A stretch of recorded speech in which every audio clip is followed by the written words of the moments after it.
كل فعل يراد به التقرب إلى الله عز وجل وهو خلاف السنة فهو بدعة ضلالة. So a woman is allowed to show her hands and face, but not with makeup and not with nail varnish. But normally a woman is allowed. The niqab is a sunnah, not wajib. This is the jumhur of Ahlul Ilm. To the point that Sheikh Al-Albani said you hardly find any of the fuqaha differing with this. But niqab is sunnah, not wajib.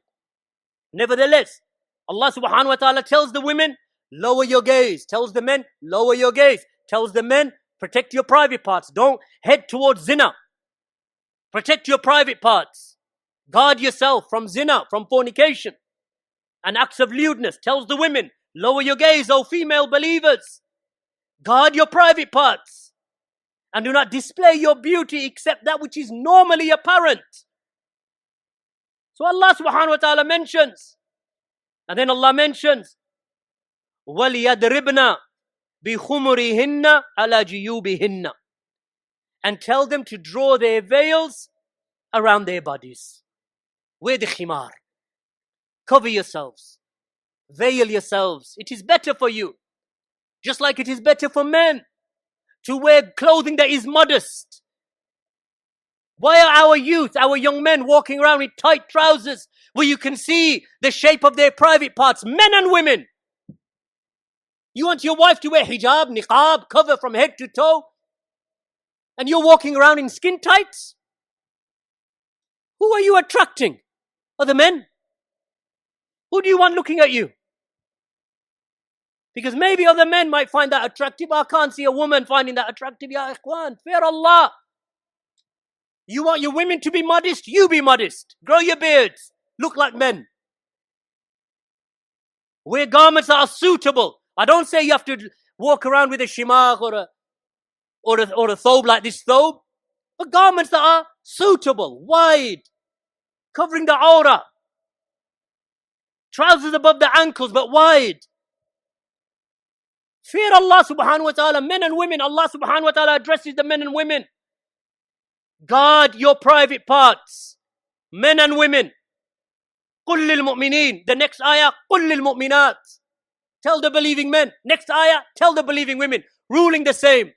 Tell the men to lower their gaze. Tell the women to lower their gaze. Tell the men to guard their private parts from lewd behavior. Tell the women to guard their private parts from lewd behavior. Except for the women, draw your veils around yourself.